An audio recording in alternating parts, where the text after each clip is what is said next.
Hey everyone, it's Joshua Sheppard here again. I'm a young up-and-coming artist out of the GTA area of Toronto. Maybe some of you know me, maybe some of you don't. Anyways, today is my definitive interview, so we'll get to know a little bit more. What was your first instrument that you remember getting? And how old were you when you got that instrument? My first instrument was a piano, and it was a very small piano. You know, I don't know if you can count it, but one of those, toy pianos you pick up for kids that probably only has, like 12 keys on it or something. But yeah, no, that was the first one. I guess I was, maybe 3 or 4 years old. And, eventually I would go on to start piano when I was like 5. And that became my main instrument for a while. It wasn't until, I was about 10 or so that I picked up guitar. So piano is something that I built all the fundamentals off of. When you look back over your life, where you are now at age 19, what are some of your fondest musical memories? That's an interesting question. I mean, music is really present through so much in our lives, It's hard to nail it down to one moment, whether it's listening to your favorite song for the first time or what would become your favorite song, whether it's, just kind of cruising in the car with sort of a soundtrack to your life as you go on your little adventures. I've had the pleasure of being to several concerts. I've seen the likes of, some of my favorites, Ed Sheeran, Imagine Dragons. Probably the most immersive concert for me was M83.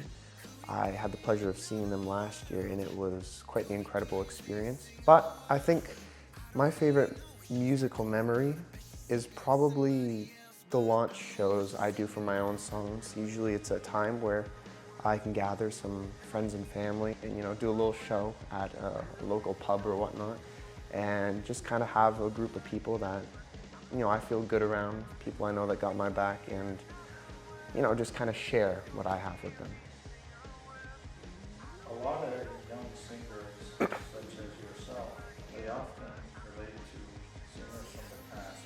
Are there singers in your life that maybe your parents or grandparents would listen to that you can say that has an impact on the way you write and the way you probably sing? Absolutely.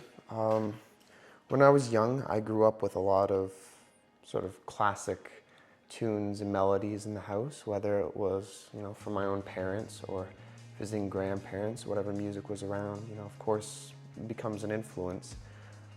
For me now, there's a lot of older music, more classical types that I enjoy. Personally, the last really few years, I've been kind of leaning into things like Roger Whittaker is a big influence for me right now, and someone that I think my music is much in relation to, something akin of almost a modern day spiritual succession to that type of sound where it's easy listening, there's emotion into it, there's meaningful lyrics, and just generally has that smooth vibe about it.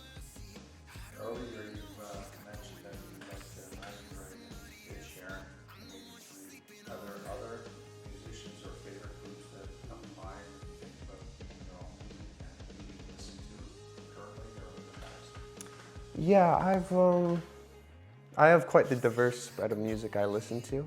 Just naming those few off, it's quite a broad category. And of course, my music doesn't necessarily mirror all of these exactly in their sound, but there's just something about these different musicians that kind of inspire me. And it's whether it's a sound I like, even if it's not quite mirrored in the actual audio of my music. I kind of try to take a little bit of the same spirit that goes into these songs. And of course, those are all selections that I enjoy. There's a few others, shout out to some smaller, more local places. Like in Canada, we have Bare Naked Ladies, who is a band I've grown up on for a long time. In fact, one of my first YouTube videos was covering one of their songs, Odds Are.